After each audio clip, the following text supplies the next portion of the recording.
નમસ્કાર વિદ્યાર્થીની બહેનો, ધોરણ 11 વિષય ગુજરાતીમાં આપણે 5 પાઠ સુધીનો અભ્યાસ કરી લીધો છે.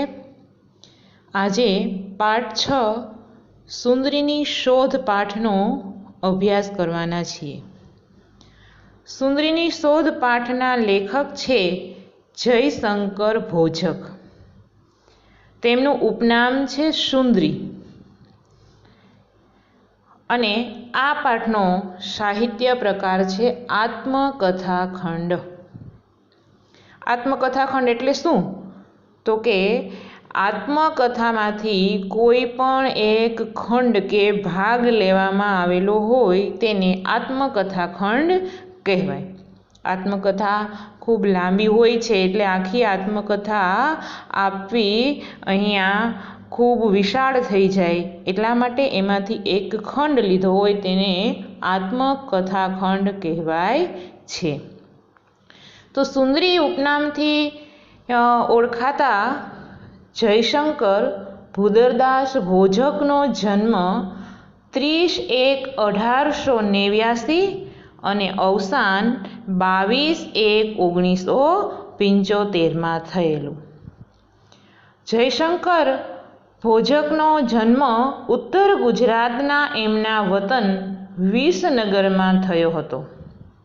આત્મકથાકાર જયશંકર માત્ર 2 ધોરણ સુધીનો જ અભ્યાસ કરેલો હતો.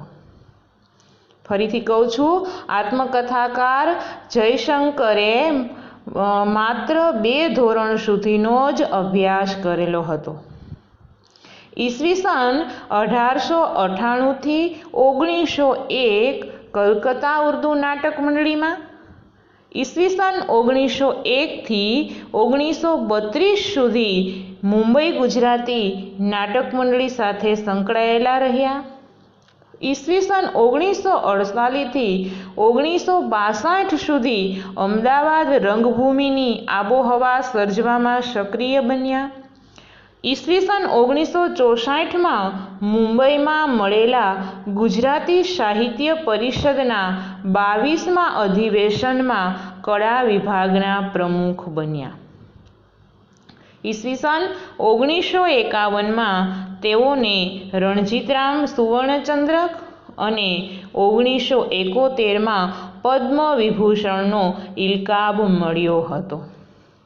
જયશંકર ભોજક જે આપણા પાઠના લેખક છે એનો પરિચય જોતા આપણને ખૂબ નવાઈ લાગે છે, કારણ કે કહ્યું છે કે તેમનો અભ્યાસ માત્ર 2 ધોરણ સુધીનો જ, પરંતુ તમે જુઓ તો ખરા કે એમણે અલગ અલગ કેટલા હોદ્દાઓ સંભાળ્યા છે, કેટલી કામગીરી કરી છે અને એને કેવા કેવા ઇલકાબો મળે છે.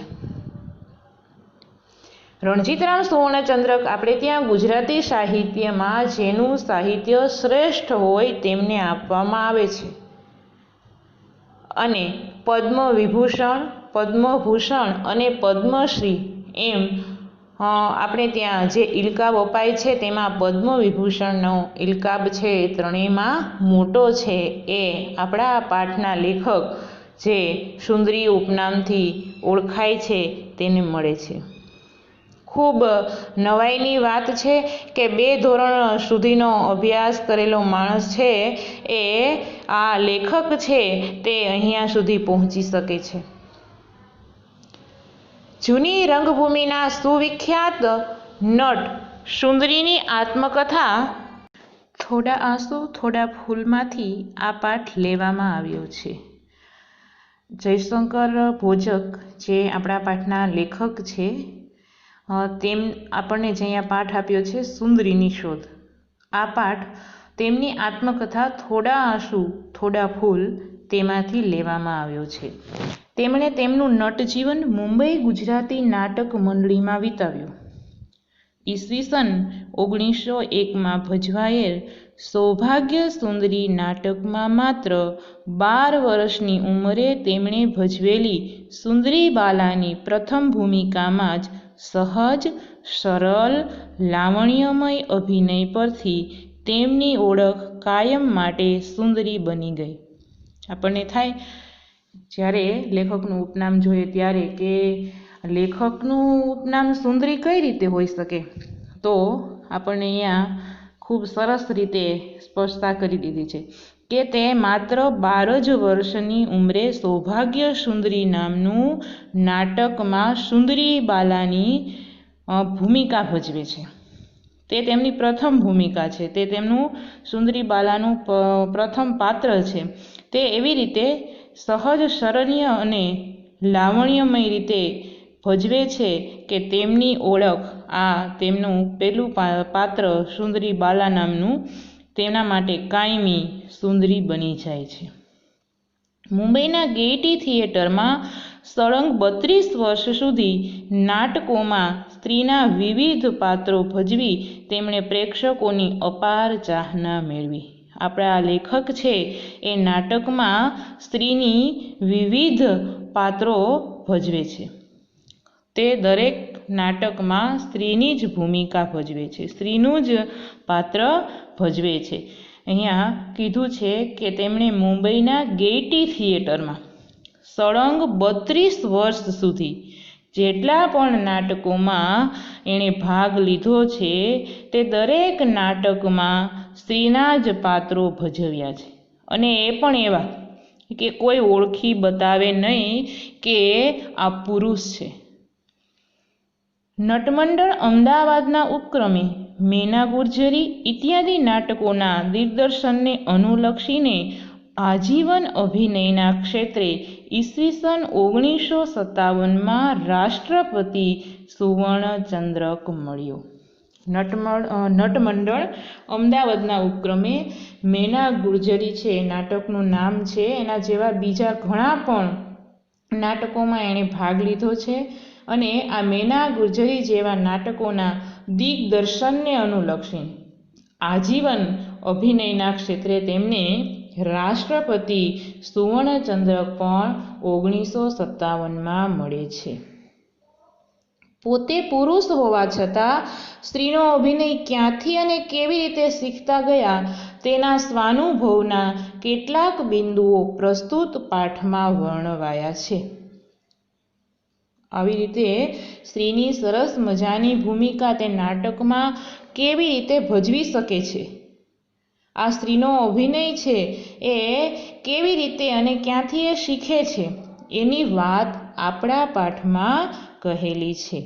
શ્રી જયશંકર ભોજક અલ્પ શિક્ષિત હોવાથી પોતે બોલતા ગયા અને ડૉક્ટર સોમાભાઈ સી પટેલ તથા ડૉક્ટર દિનકર જયશંકર ભોજક લખતા ગયા અને ભાષા દ્રષ્ટિએ મઠારતા ગયા અને આ રીતે તેમની આત્મકથા છે એ કાવ્યાત્મક શબ્દદેહ પામે છે. શરૂઆત કરીએ આપણે પાઠની. જોઈએ તો સૌભાગ્ય સુંદરી નાટક બહાર પાડ્યા પછી મંડળીને વધારે સારી આવક કરી આપવા બાપુલાલ જૂના નાટકોને મારી ભૂમિકાને કેન્દ્રમાં રાખી ઝડપથી મૂકવા માંગતા હતા. સૌભાગ્ય સુંદરી નાટક બહાર પડ્યું પછી મંડળીને સારી આવક મળી રહે એ માટે બાપુલાલ જૂના નાટકોમાં મારી એટલે લેખક કહે છે લેખકની પોતાની ભૂમિકાને કેન્દ્રમાં રાખી અને ઝડપથી મૂકવા માંગતા હતા, કેમ કે લેખકનો અભિનય જ એવો હતો. આથી સૌભાગ્ય સુંદરી પછી આરામના 8 દિવસ શેઠ ગોપાળદાસ અમને માથેરાન ફરવા લઈ ગયા હતા.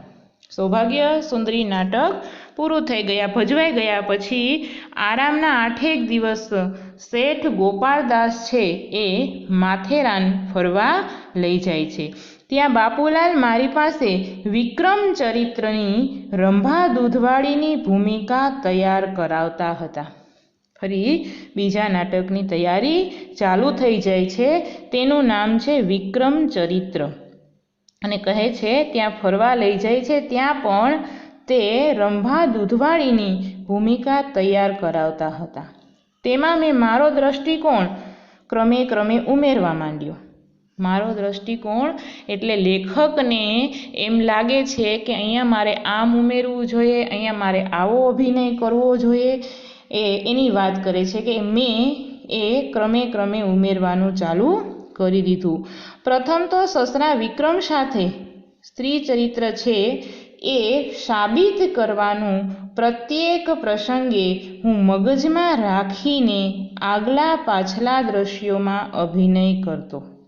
તે કહે છે કે પ્રથમ તો સસરા વિક્રમ સાથે સ્ત્રી ચરિત્ર છે એ સાબિત કરવાનું પ્રત્યેક પ્રસંગે હું મગજમાં રાખી અને આગલા પાછલા દ્રશ્યોમાં અભિનય કરતો. રંભા દૂધવાળી બનીને પોતાના પતિ રાજ રતન પાસે આવે છે ત્યારે એને પોતાના આકર્ષણથી આકર્ષવો અને જ્યારે આકર્ષાય ત્યાર પછી સ્ત્રીઓચિત રીતે નકાર કરવો અને જેમ જેમ નકારથી આકર્ષણ વધતું જાય તેમ તેમ નકારની માત્રા પણ વધારતી જવી અને છેવટે લાચાર થઈ અને જાણે કોઈ ઉપાય ન હોય તે રીતે આકર્ષણથી વશ થઈ રાજરતનની માંગણીનો સ્વીકાર કરવો. તેને એક સ્ત્રી તરીકે કેવી રીતે ભૂમિકા ભજવવાની છે એને એ વાત કરે છે.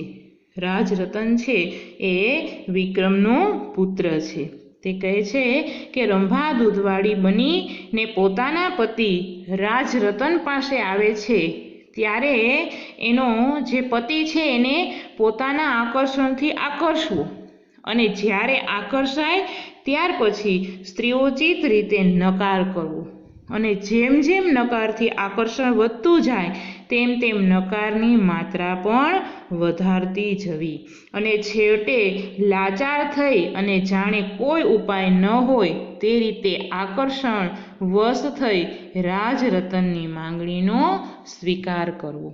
ત્યાં સ્ત્રીની ભૂમિકા એને કેવી રીતે ભજવવાની છે, શું કરવાની છે એની એ વાત કરે છે.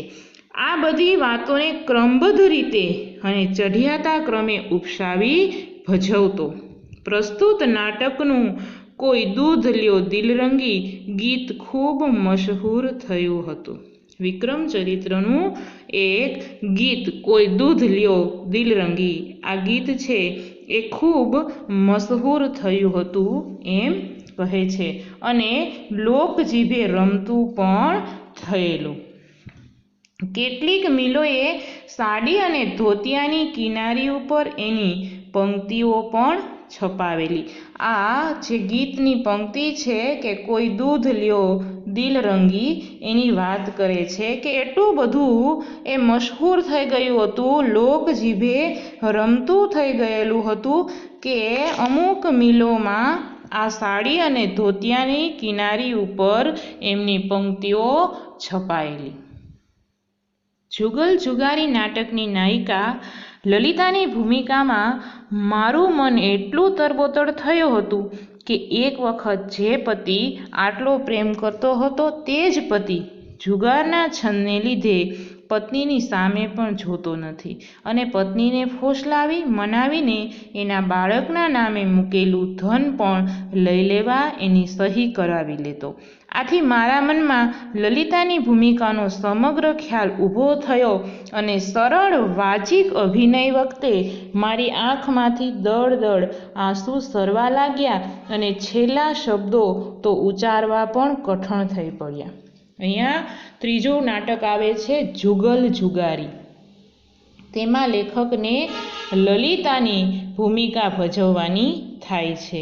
નાટકની નાયિકા છે લલિતા અને તેનું પાત્ર લેખકના ભાગે આવે છે. તેની વાત કરે છે કે તેમાં મારું મન એટલું બધું તરબોતર થઈ જાય છે કે એક વખત જે પતિ છે એટલો પ્રેમ કરતો હતો તે જ પતિ જુગારના છંદને લીધે પત્ની સામે પણ જોતો નથી અને પત્નીને ફોસલાવી મનાવીને પોતાના નામે અને બાળકના નામે મૂકેલા પૈસા છે એ પણ એની પત્ની પાસેથી સહી કરાવી અને લઈ લેતો હતો.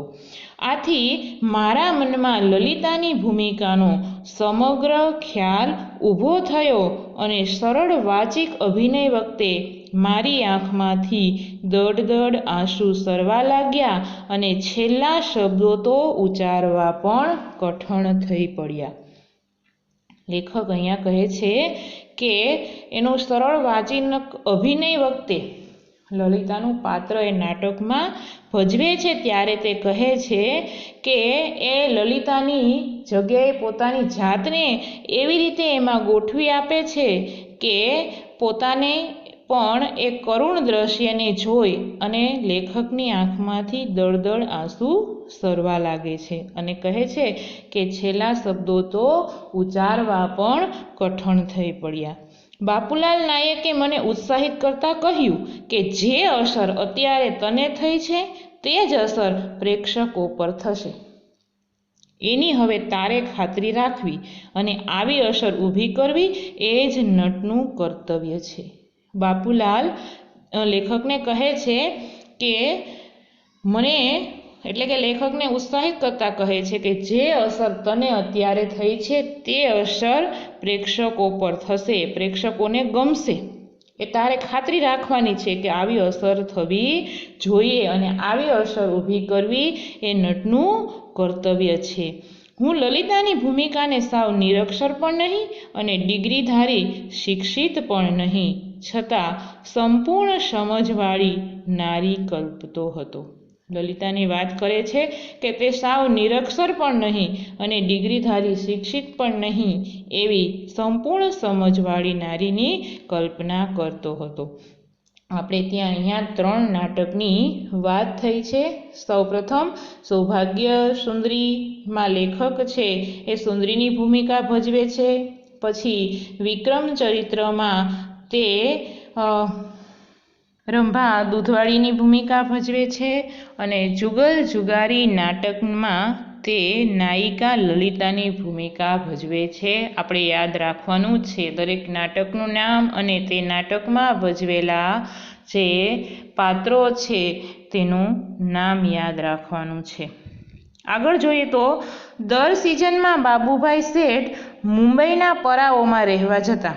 આ વખતે તેઓ મુંબઈ અંધેરીમાં કુંવરબાઈના બંગલામાં 4 માસ માટે રહેવા ગયા હતા. ત્યાં અમે પણ દર અઠવાડિયે 2-3 દિવસ માટે જતા. આ સમય દરમિયાન એક દિવસે અચાનક જ મને લલિતાની ભૂમિકાનો આદર્શ જડી આવ્યો.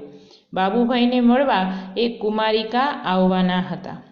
લેખક અહીંયા બાબુભાઈની વાત કરે છે કે દર સિઝનમાં બાબુભાઈ શેઠ છે એ મુંબઈના પરાઓમાં રહેવા જતા, પરંતુ આ વખતે બને છે એવું કે તેઓ મુંબઈ અંધેરીમાં કુંવરબાઈના બંગલામાં 4 માસ માટે રહેવા ગયા હતા.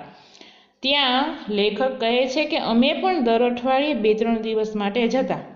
આ સમય દરમિયાન એક દિવસ બને છે એવું કે અચાનક જ મને લલિતાની ભૂમિકાનો આદર્શ જડી આવે છે. કઈ રીતે? તો કે બાબુભાઈને મળવા એક કુમારિકા આવવાના હતા જે ભવિષ્યમાં એમના સંબંધીના પત્ની થવાના હતા. આની જાણ એ કન્યાને હતી. તેટલી જ જાણ શ્રી બાબુભાઈને તેમજ તેમના પત્ની કૃષ્ણાબહેનને પણ હતી. આથી એમણે ભાવિ વધુનો સત્કાર કરવા માંડ્યો. આ સત્કાર સ્વીકારતા કન્યાના મુખ ઉપર શરમના શેરડા પડતા. મુખ હસી હસી જતું અને છતાં ઠાવકાપણું તે સાચવી લેતા હતા. આ જોઈ મને લલિતાના જુગલ સાથેના પ્રથમ મિલાપ સમયની ગૂંચ આપોઆપ ઉકલી ગઈ. વળી એમની વસ્ત્ર પરિધાન કરવાની રીત સપ્રમાણ અને છટાદાર હતી. લલિતાના પોશાકનો ઉકેલ પણ મને મળી ગયો. મને એ કન્યા સાથે વાતચીત કરવાની ઈચ્છા થઈ હતી. એમની પાસેથી મારે કેટલીક વાતો જાણવી હતી. 2-3 દિવસના પરિચયથી થોડીક વાતચીત કરી શકું એવી હિંમત મારામાં અને તેમનામાં પણ આવી હતી. લેખકને અહીંયા 3જા નાટકમાં જે સ્ત્રીની ભૂમિકા ભજવવાની છે, જુગલ જુગારીમાં લલિતાની ભૂમિકા ભજવવાની છે તેની વાત કરે છે કે બાબુભાઈને એક કુમારિકા મળવા આવે છે અને મને અચાનક યાદ આવી જાય છે. તો કહે છે કે સૌપ્રથમ તો એ જે કુમારિકા છે એનું મુખ હસી હસી જતું હતું અને છતાં પણ તે ઠાવકાપણું સાચવી લેતા હતા. આ જોઈ અને મને લલિતા અને જુગલ સાથેના પ્રથમ મિલાપ સમયની ગૂંચ છે એ આપોઆપ ઉકેલાઈ ગઈ કે બસ મારે આમ જ અભિનય કરવાનો છે.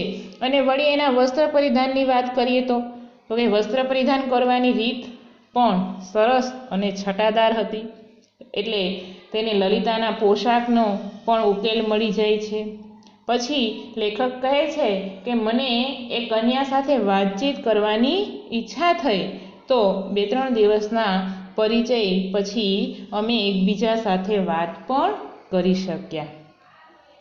એક નમતે બપોરે દીવાનખાનામાં તેઓ પોતાના પોલકાની બાયોની બો બાંધતા હતા.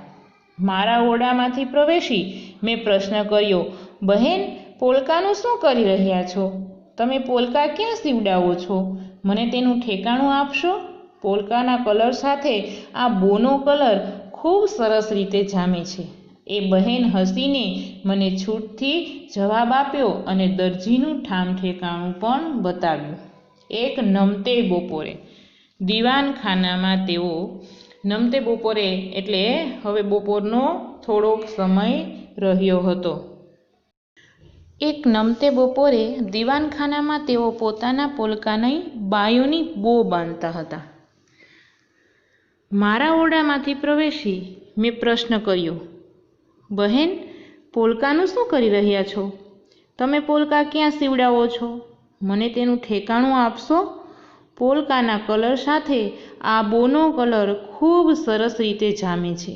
એ બહેન હસીને મને છૂટથી જવાબ આપ્યો અને દરજીનું ઠામ ઠેકાણું પણ બતાવ્યું.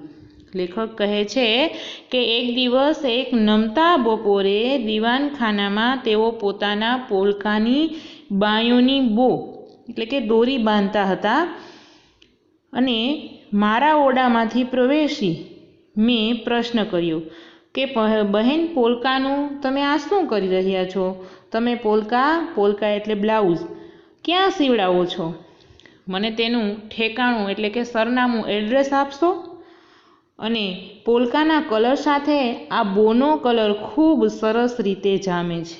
બો એટલે માથામાં નાખવાનું જે બોરિયું આવે છે એનું અહીંયા કીધું છે. એ બહેને હસીને મને છૂટથી જવાબ આપ્યો અને દરજીનું ઠામ ઠેકાણું એનું સરનામું પણ એમણે બતાવી દીધું. એ વખતે એમને સ્વપ્ને પણ ખ્યાલ નહોતો કે હું મારું અવલોકન એમને રંગમંચ ઉપર ઉતારવા માટે કરી રહ્યો છું. તેમ સાંગોપાંગ એ જ હસતું મોઢું, એ જ સંકોચ અને છૂટથી આપેલા જવાબ, તે બધું જ હું લલિતાની ભૂમિકામાં ઉતારવાનો છું. આમ 2-3 દિવસમાં મારા અવલોકનથી લલિતાની ભૂમિકા માટે હું ઘણું શીખીને આવ્યો હતો. જ્યારે એ લેખક વાત કરે છે કે આ બેનનું હું અવલોકન કરતો હતો ત્યારે એમને સ્વપ્ને પણ ખ્યાલ નહીં હોય કે હું આ બધું જે અવલોકન કરું છું તે રંગમંચ ઉપર ઉતારવા માટે કરી રહ્યો છું. રંગમંચ એટલે જ્યાં નાટક ભજવવામાં આવે છે એ સ્ટેજને રંગમંચ કહેવાય છે. તેમ સાંગોપાંગ એ જ હસતું મોઢું અને એ જ સંકોચ અને એ જ છૂટથી આપેલા જવાબ, પેલા બેન જે બાબુલાલને મળવા આવે છે તેની વાત કરે છે. લેખક એનું અવલોકન કરી અને એ બધું જ પોતે જે લલિતાની ભૂમિકા ભજવવાના છે તેમાં ઉતારી રહ્યા છે. આમ 2-3 દિવસમાં મારા અવલોકનથી લેખક કહે છે કે લલિતાની ભૂમિકા ભજવવા માટે મેં ઘણું બધું શીખી લીધું હતું. ત્યાર પછી આ નાટક તાલીમ થયા બાદ તારીખ 26/7/1902 ને મંગળવારની રાત્રિએ પહેલું વહેલું ભજવાયું હતું. લેખક અહીંયા તારીખ સહિત કહે છે કે ત્યાર પછી આ નાટક તાલીમ થયા બાદ તારીખ 26/7/1902 ને મંગળવારની રાત્રિએ પહેલું વહેલું ભજવાયું હતું. એટલે આજથી એ કેટલા વર્ષ પહેલાંની વાત છે. પ્રેક્ષક ગૃહની આગલી જ હરોળમાં બાબુભાઈ અને તેમનું કુટુંબ તથા અમારા મિત્ર વિઠ્ઠલદાસ અને હરકિશનદાસ બેઠેલા હતા. નાટક પૂરું ભજવાઈ રહ્યા પછી નાટકની થયેલી અસર મને અને બાપુલાલને કહેવા માટે બાબુભાઈ થોભ્યા હતા. અમે અમારા વેશ ઉતારી નાખી એમની પાસે ગયા ત્યારે નાટક ખૂબ સરસ રીતે ભજવાયાના અને લોકો ઉપર ખૂબ મોટી અસર થયાના સમાચાર અમને મળ્યા. પ્રેક્ષક ગૃહની આગલી જ હરોળમાં, પ્રેક્ષક ગૃહની આગલી જ હરોળમાં એટલે કે જ્યાં લોકો નાટક જોવા માટે બેઠેલા છે તેની પ્રથમ લાઈન એને પ્રેક્ષક ગૃહ કહે છે. ત્યાં લેખક કહે છે કે બાબુભાઈ અને તેમનું કુટુંબ તથા અમારા મિત્ર વિઠ્ઠલદાસ અને હરકિશનદાસ બેઠેલા હતા. નાટક આખું ભજવાઈ જાય પછી નાટકની જે અસર પ્રેક્ષકો ઉપર થાય છે તે બાપુલાલને કહેવા માટે બાબુભાઈ થોભ્યા હતા. અહીંયા બે પાત્રો છે, બાપુલાલ અને બાબુભાઈ, બંને એક પાત્ર નથી, ફેરફાર થાય નહીં, બાપુલાલ અને બાબુભાઈ. અમે અમારા વેશ ઉતારી નાખી અને એમની પાસે લેખક કહે છે કે નાટક કેવું ગયું એ જાણવા માટે જાય છીએ તો કહે છે કે નાટક ખૂબ સરસ રીતે ભજવાયાના અને એટલું જ નહીં, લોકો ઉપર તેમની ખૂબ મોટી અસર થઈ છે તેના સમાચાર પણ મળ્યા. આ વખતે કૃષ્ણાબહેન એકાએક એમના પતિને કહેવા લાગ્યા, શેઠ, આ લલિતા તો જાણે અસલ આપણી ગુલાબ. કૃષ્ણાબહેનની વાત કરે છે કે એકાએક એમના પતિને કહેવા લાગ્યા કે શેઠ, આ લલિતા તો જાણે આપણી ગુલાબ જ હોય, એવું જ હસવું, એવું જ બોલવું અને એના જ વસ્ત્રોની સજાવટ કરી હતી કે હું તો ભ્રમમાં જ પડી ગઈ કે આપણી ગુલાબ રંગમંચ ઉપર ક્યાંથી આવી. કોઈને એવું લાગે જ નહીં કે આ લેખક જ છે, આ લલિતાની જે ભૂમિકા ભજવવાની હતી તો આ કોઈ સ્ત્રી જ છે. એમ કૃષ્ણાબહેન પણ એમના પતિને કહેવા લાગે છે કે આ લલિતા તો જો આપણી ગુલાબ જેવી જ લાગે છે, એવી જ રીતે હસવું, એવી જ રીતે બોલવું અને એના વસ્ત્રોની સજાવટ પણ આપણી ગુલાબ જેવી જ કરેલી છે. અને હું તો થોડીક વાર ભ્રમમાં જ પડી ગઈ કે આપણી ગુલાબ આ રંગમંચ ઉપર ક્યાંથી આવી. લેખકને કોઈ એવું ન કહી દે કે આ કોઈ પુરુષ પાત્ર છે અને સ્ત્રીની ભૂમિકા ભજવે છે. એવી રીતે એણે અભિનયની પણ અને વસ્ત્રોની પણ સજાવટ કરી હતી.